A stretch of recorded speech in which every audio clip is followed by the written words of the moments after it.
Now, this is a funny question you probably get. Now, back to semi-serious topics. So, are you out of it? Do you ever get out of depression? How does that work? I look at it the same way as I think addicts and alcoholics look at it. I'm in recovery. I'm in remission, and it's lasted for over a year and a half. But there's part of me that sees madness in my periphery at all times, and I just have to remain vigilant about doing all the things that I did to get better, from taking my medicine and exercising and eating right and not sleeping too much, but getting enough sleep and being careful, because I travel so much, about keeping a routine while I'm on the road, which is really difficult. But I find if there's a decent gym in the hotel, I will exercise at least once on the road for 30 to 45 minutes. But that's the hardest. There's a part in your thing is the travel. The special's so awesome because it does go back and forth between like you doing stand up and then you're in the therapist office. You're sitting with another comedian talking about it. And one of the subjects, I don't want to spoil anything, but the subject comes up is like, what if you're a comedian, you kind of feel like maybe part of what's wrong with me is what makes me funny, and I kind of have to preserve what's wrong with me. I can't fix it, or I will fix myself out of being funny. Right. Like, how do you handle that? Yeah, it's a myth, I think. Yeah. I mean, I wrote nothing for 2 years while I was sick.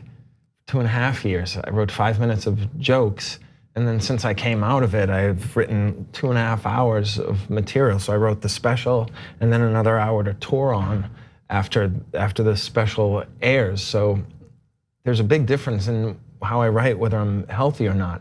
Now, a lot of the source material came from me being sick, but I couldn't write from within it. I had to get outside the storm to get it all down, and because there's part of depression is it's a cognitive issue. You don't think straight, and they call it faux dementia. You forget things, you have a hard time solving problems and figuring out things, and I read 0 books for 2.5 years because I couldn't concentrate, and I would lose my place. I couldn't remember the different characters' names, and since I've been better, I've read 122 books in less than 2 years. So that's literally unbelievable. I read 122 books, never. Yeah, I don't think I have. Like, no, I don't think, I'm serious. I see books all over these. There's nothing in them. Yeah, and you're not reading them. There's just the cover. Page after page of blank. There's nothing at all in them. It's just props. One has like a secret codex in it. If you open it, it's like cut out the pages. Yeah. There's a rock hammer in one of them. There's a small rock. To dig your way out of Shawshank. Yeah, if you'd asked me to guess the most amazing fact that would come out of this show, I would not have predicted that you read 122 books in 2 years. Yeah. So, help me understand. When you're better, is it that you've got kind of a clear lane and bad thoughts try to kind of enter and you notice them and you're like, no, go away? Like, I'm making this up, but is that based on what you said? Is that? Pretty much. I mean, I have the attitude where I get stressed about something and I say I'll figure it out, but if I'm depressed, I get stressed about something and my mind is telling me, well, you're a failure and you're a loser and you'll never get out of it. And you also, it takes away so much energy. Just the simplest things like walking my dog. I remember my wife, we would walk around the block and I would continually tell her, please slow down. And I'm a foot taller than her, basically like 10 inches taller than her, and I couldn't keep up with her.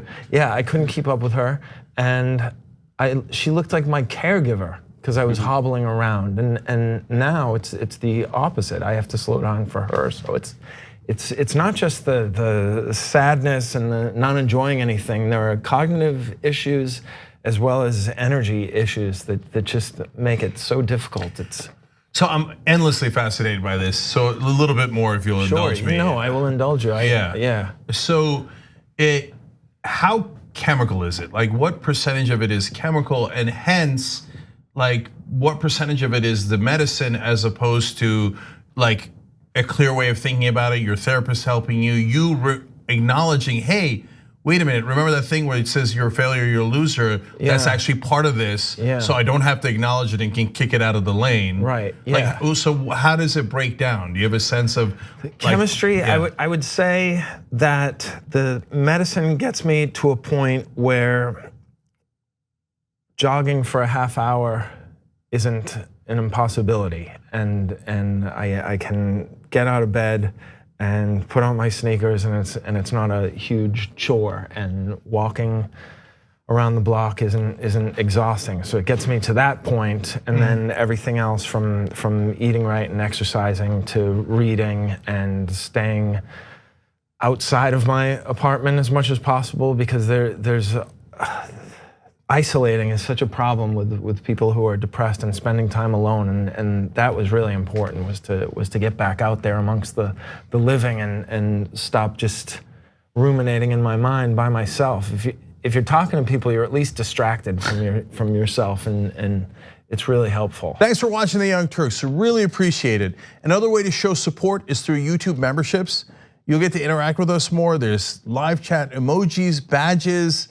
You've got emojis of me, Anna, John, JR, so those are super fun. But you also get playback of our exclusive member-only shows and specials right after they air. So all of that, all you gotta do is click that join button right underneath the video. Thank you.